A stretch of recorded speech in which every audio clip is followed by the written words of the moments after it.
Own your story before it owns you. Step 2.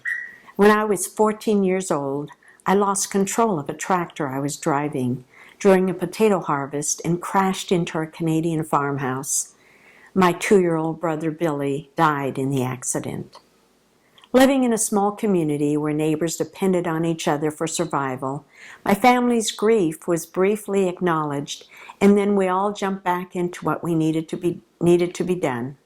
I coped with my grief the best I could, and eventually went to counseling in my young adulthood to deal with the trauma. However, it wasn't until decades later that my coach spoke to me straightforwardly. "Linda, you must be willing to say, I killed my brother." I was speechless. I had done everything I knew to tell others about Billy's death in an appropriate way. I never wanted anyone to feel sorry for me. After all, the accident was tragic, and I only spoke of the incident when I felt the story might help others in their difficult circumstances.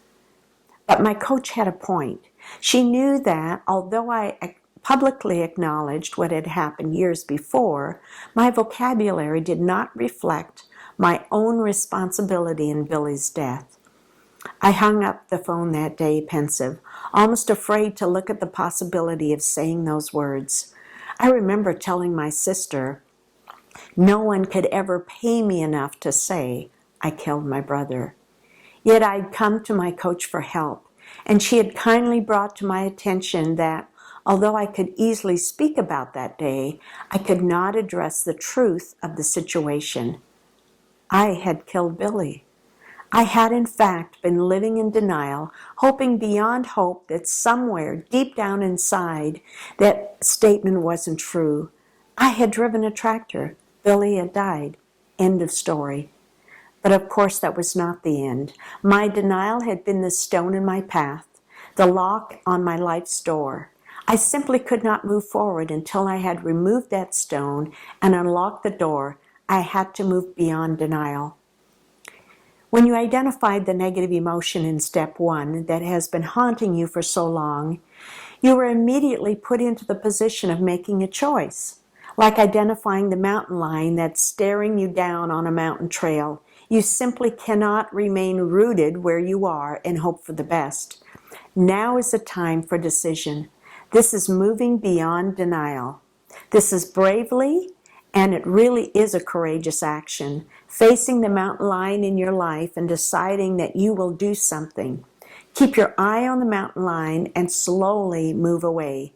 Don't rush this step. The mountain lion will interpret your sudden movement as a challenge and will race you, and you will lose. In the same way, squarely face the negative emotion, processing it thoroughly in your mind, taking some time to consider your moves, then do something. In my case, after several weeks, I privately uttered sincerely the devastating words of truth. I killed Billy. Shockingly, instead of the horrendous shame that I had expected to overwhelm me, I felt a sudden rush of complete relief. The denial had been the problem all along, not the fact that I'd been the driver in an accident that had killed a child. In the same way, just like you did when you examined yourself quietly regarding the negative emotion in your life, an appropriate action will surface in your mind about what is needed for you to do to move beyond your denial.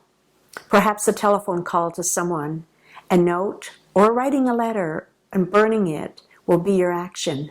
Something will be the action that unlocks your door. Whatever comes to mind, do it. No one is saying you have to do it immediately. Internal processing takes time, but once that is completed, move on your decision. It will be well worth it. Moving beyond denial is an important step because your story matters.